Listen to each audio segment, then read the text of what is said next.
Alright, here we have Modern Esper Control, and you'll see it looks pretty similar to a blue-white control deck in Modern, which is a bit more popular than the three-color version you see here in Esper.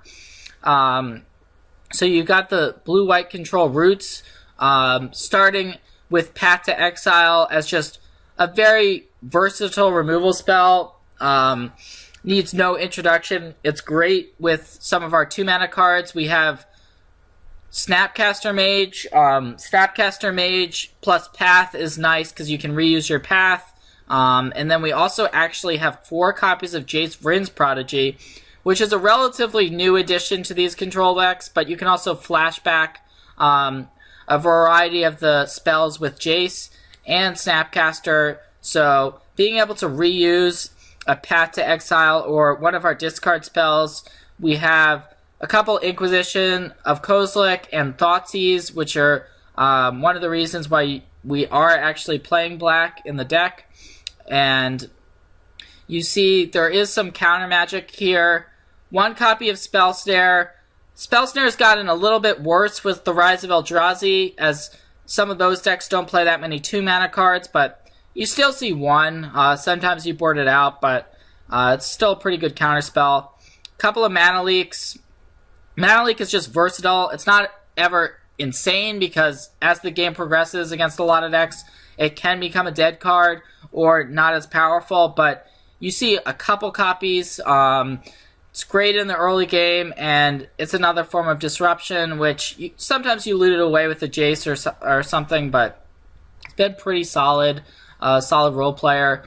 And then we actually have 3 copies of Spreading Seas in the main deck.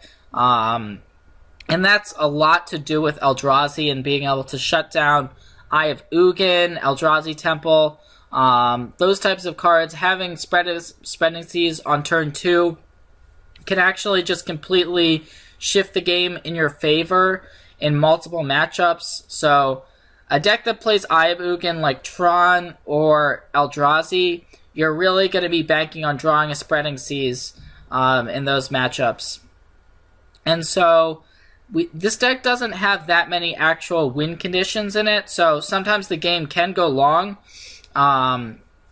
Sometimes you can flip Jace and actually ultimate it. That has come up a couple of times. Snapcaster Mage is capable of getting the beatdown started, but actually the best win condition in the deck is Lingering Souls because it's so difficult to answer on a 1-for-1 basis. You can also discard it to Jace and just flash it back that way. And Lingering Souls, it's one of the primary reasons to play black and white. Most mid-range decks that play black and white are playing Lingering Souls, and this is one of those types of decks. Even though it's not really a full mid-range deck, it's a bit more control-y than that. And so this deck does have a few different removal spells. We already talked about Path, but Dismember is kind of a black spell, although you can cast it without black, but it's just a nice, versatile spell. It's played in a number of decks these days, from Eldrazi to these types of control decks.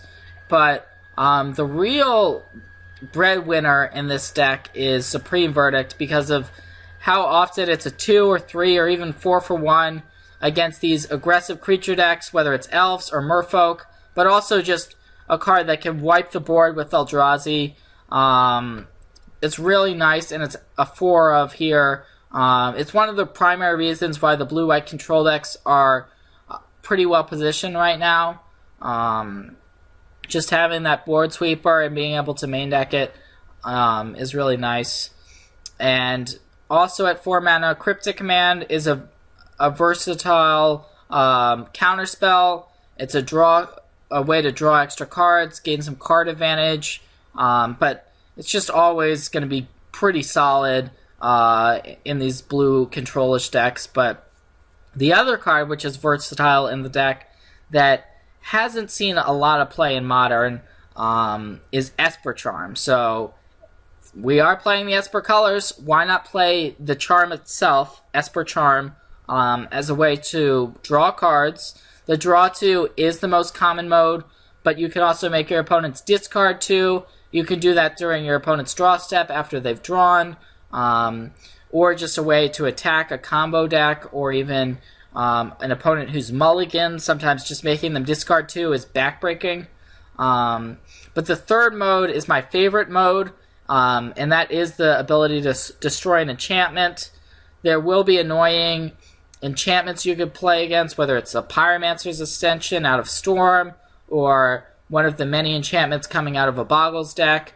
This is a card that they won't see coming, I promise you, and destroying enchantments, there's plenty of enchantments right now to go around in Modern. So the main deck's been pretty solid for me. The mana base is geared more toward blue and white, as those are the primary colors in the deck, but we do have a couple of different manlands in both Celestial Colonnade, and then there's a couple copies of Shambling Vents as a manland that also offsets some of the life loss from a card like Thoughtseize or Dismember.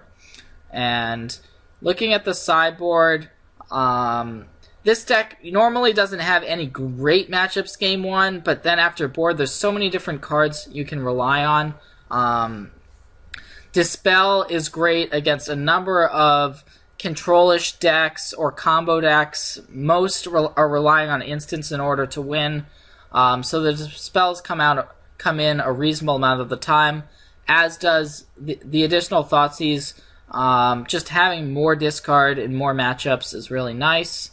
One of the sideboard cards that may look peculiar here is the 4 copies of Hallowed Moonlight, but the reason for it is actually due to the rise of the collected company decks and the decks that play collected companies and Court of Callings and that sort of stuff.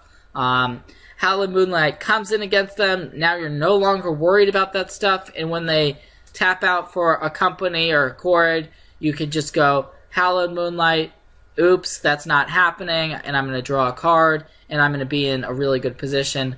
And most decks do not play Hallowed Moonlight, and so it's a great sideboard card, and it's actually necessary against those matchups. It also works well against a creature coming into play with Persist. Just stops the Persist from happening, so pretty nice. It's also a cantrip, and it can come in other matchups as well, but the company deck is currently very popular, so that's the primary reason why we have them. And then you have your anti-artifact cards here. Disenchant is more versatile because it can come in on those other matchups with enchantments, but Stony Silence is pretty much a common theme in any deck with white mana these days, just being able to play it against Affinity and not have to worry about too much afterwards, especially with this type of deck that has already a pretty good matchup against Affinity with Mass Removal, Lingering Souls, and Discard. It's just basically backbreaking for the Affinity deck. And so the last few sideboard slots, we have 1 copy of Engineered Explosives, just a versatile card, can come in against a lot of the small creature decks, or against decks that are relying on enchantments and artifacts. But the last card in the sideboard is Kalidas. Haven't seen this card much in Modern, of course, since it was just printed in Oath of the Gatewatch. And while it's true it doesn't combo well with Path to Exile, and there aren't necessarily a ton of black sources, when it does work, it works really well. As well as being a card that shuts down these company decks, these decks relying on Persist triggers or Voice of Resurgence or what have you. So it's been pretty nice, and it actually comes in more matchups than you would think, and has some niche situations where it's been excellent. So that's the Modern deck, and I'm excited to try it out a little bit right now.